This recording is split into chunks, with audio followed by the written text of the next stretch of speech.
Hello everyone. तो आज मैं एक और पार्ट लेकर आ गई हूँ एक बहुत ही प्यारे से ड्रामे का, जहाँ दो हेटर्स लवर्स में बदलते हैं। कहानी की स्टार्टिंग होती है, देवराज अपने अंकल के ऊपर बहुत चिल्ला रहा होता है।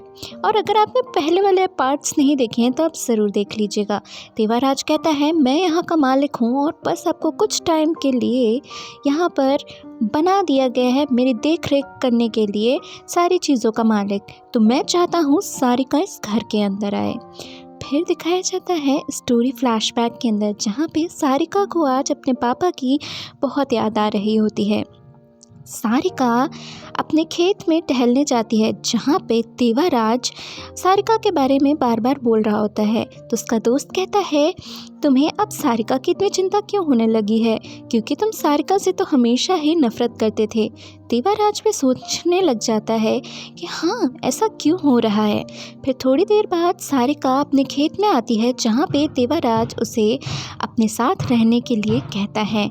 वो कहती है, पर मैं तुम्हारे साथ क्यों ही रहूं। वो कहता है, मुझे जो कहना था मैंने कह दिया, क्योंकि मैं भी चाहता हूँ आंटी के साथ कोई रहे, और मेरे डैड ने हमेशा सिखाया है मदद करने के लिए। फिर दिखाया जाता है देवराज अपने घर चला जाता है, और देवराज जब सो रहा होता है तो वो बहुत ही परेशान होने लगता है, क्योंकि बार बार उसे अजीब अजीब से सपने आ रहे होते हैं। फिर देवराज जब सोता है तो उसे सपना आता है कि कोई बच्चा है जो देख रहा है कि कोई औरत है, उसके ऊपर कोई इंसान बहुत ज्यादती कर रहा है इस समय। देवराज एकदम से उठ जाता है। वो सोचता है, क्या यह सपना उसके किसी पास से रिलेटेड है।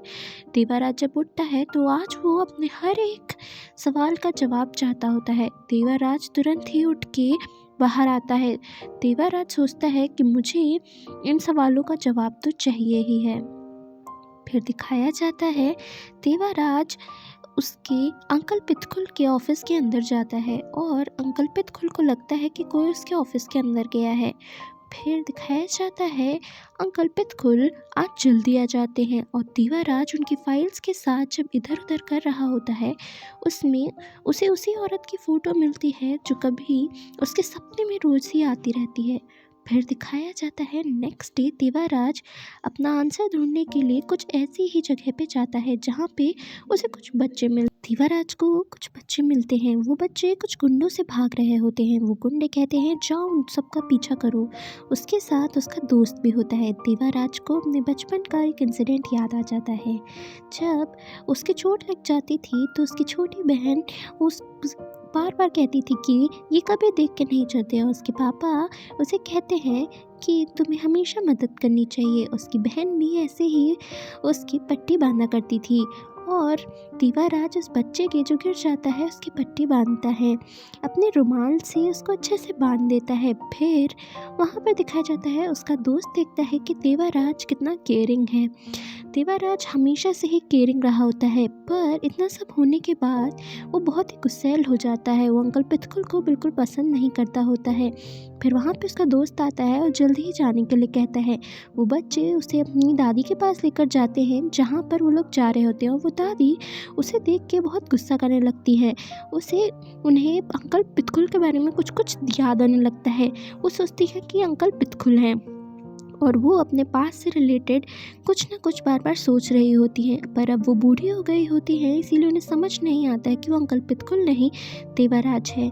फिर दिखाया जाता है आज सारिका देवराज के घर शिफ्ट हो रही होती है, और उसकी आंटी उदास हो जाती है, क्योंकि वो उससे बहुत प्यार करती होती है। छोटे से ही जब से उसके पापा उसे चोंपू वो थी रियलिटी में उसे चोंपू बना कर लेके आए हुए होते हैं, फिर उसे सारिका का नाम देते हैं। आंटी सब जानती होती है। सब लोग बहुत उदास होते हैं सारिका के जाने से, पर सारिका को जाना पड़ता है, क्योंकि जो पितचाई खानदान के लोग होते हैं वो ये चाहते हैं कि वो उसके साथ रहे, और कहीं ना कहीं उसे जाना ज़रूरी होता है, क्योंकि बहुत कुछ ही दिन में वो विल खुल जाएगी जो उसके पापा ने लिखी थी, और उन्हें उनका असली वारिस मिल जाएगा, जो पितचाई खानदान की सारी चीज़ों को सही से चलाएगा। सारिका इसी के साथ वहाँ से चली जाती है। सारिका जब जा रही होती है तो अंकल कहते हैं कि तुम्हें किसी भी चीज़ की ज़रूरत हो तो तुम मुझे हमेशा बता सकती हो। उन्हें लगता है उन्हें उनका कोई पीछा कर रहा होता है। बीच में उसे उसका दोस्त मिलता है और वो कहता है कि मैं तुम्हारा हमेशा साथ दूंगा, मैं तुम्हें हमेशा सेफ रखूंगा सारिका। और सारिका बहुत उदास होती है क्योंकि पुलिस वाले उसे ढूंढ रहे होते हैं। सारिका बचपन से ही उसकी बहुत अच्छी दोस्त रही होती है।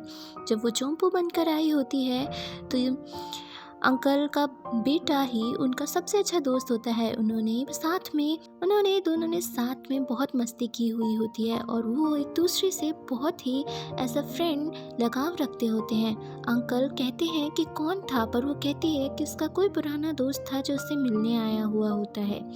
सारिका उदास होती है और सारिका अब धीरे धीरे पिच्चाई खानदान की तरफ जा रही होती है। पिच्चाई खानदान में वैसे तो और कोई नहीं चाहता होता है कि वो आए, पर देवराज चाहता होता है और उसकी आंटी चाहती होती हैं। फिर सारिका अपने घर पहुंच जाती है जो उसका रियल घर है पिच्चाई, पर कोई नहीं जानता होता है। सबको लगता है कि वो तो एक केयर टेकर जैसे है और नौकरों के साथ रहनी चाहिए। जब वो वहाँ पे पहुँचती है तो देवराज का दोस्त भी वहाँ पर होता है और उसका स्वागत करने के लिए खड़ा हुआ होता है। वो घर पहुँचती है और वहाँ पर उसे देवराज का दोस्त मिलता है। आज सारिका के दिमाग में सब कुछ चल रहा होता है, उसके बचपन में कैसे वो वहाँ से गई होती है। देवराज वहाँ पर आता है।